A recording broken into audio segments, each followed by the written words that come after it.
Hi, my name is Eric Zelna, and this is my project demo for the midterm project for HCDE598 Advanced Physical Computing. What you see here is something I call the heat rock.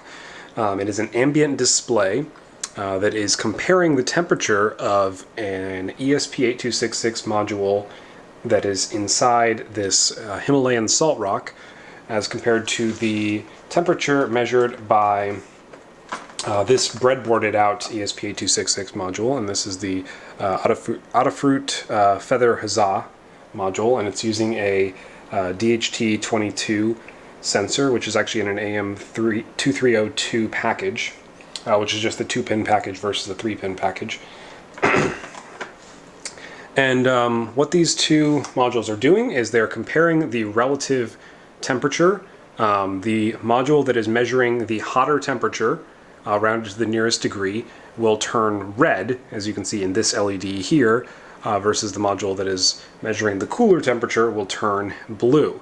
And as they're both measuring roughly the same temperature because they're in the same physical location, you'll see them switching back and forth a little bit, but I've noticed that there's a bit of a bias in the temperature sensors, that the one inside the salt rock biases itself a little bit lower in temperature. But to demonstrate that functionality, I'm going to use this soldering iron, which is set to about 600 degrees, and I'm going to hold it by the temperature sensor for the salt rock. And in a few seconds, you should see it register that the temperature has increased and it is now warmer.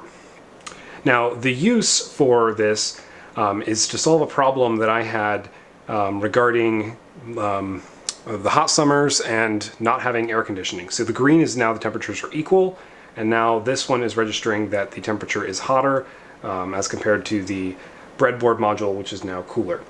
And then when I remove the heat, they will probably slowly revert back.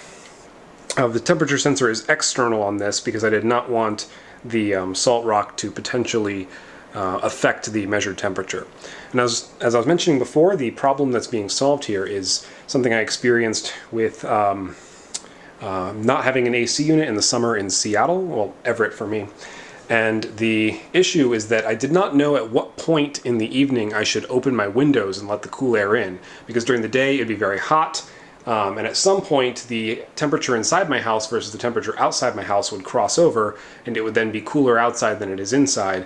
And then at that point I would then open all of the windows in the house and put all my window fans in and bring all that cool air in, and then let them run all night long and pull that 60 to 50 degree air into the house, get the house as cool as I could overnight, and then switch that cycle in the morning. So this is to give me an easy indicator of when it is now hotter inside my house than it is outside, and then that would be my trigger to then open all the windows in the house. So these two modules are set up basically identically with one important difference. If you notice, the red glow on this is actually very bright. It is brighter than the single tricolor LED, and that is because there's an additional LED module, which is this one here.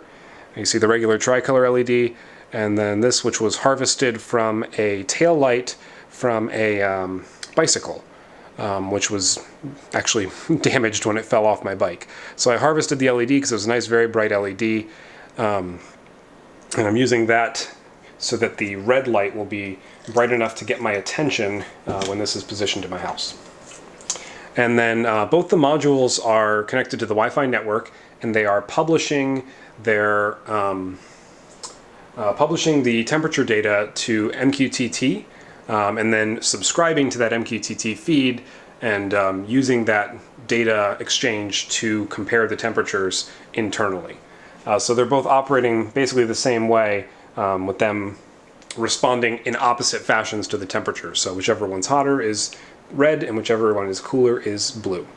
Now, if they were to become disconnected from one another, if I were to turn this one off by unplugging the battery here, this one's a battery-driven module. So when I unplug the battery, the other module will continue to operate. But it will then now, instead of going to MQTT to compare its temperature against the other module, it will instead revert to using an API to pull the weather data from the internet to get the local weather information and compare the temperature measured by this module versus the temperature that's being published for the local weather. The appeal of using the sensor is that you can actually get local temperature by your house. I found that my house actually has a little bit cooler temperatures. I think it's because I'm in a little bit of a valley than the local weather station reports. But in this case, it's now reporting that it is cooler inside my house than it is outside, based on the API. And you saw that it continued to update even after the other module was disconnected, which means that I should probably stop sweating and I should go open some windows because it's finally cooler outside. All right, thank you very much. Bye.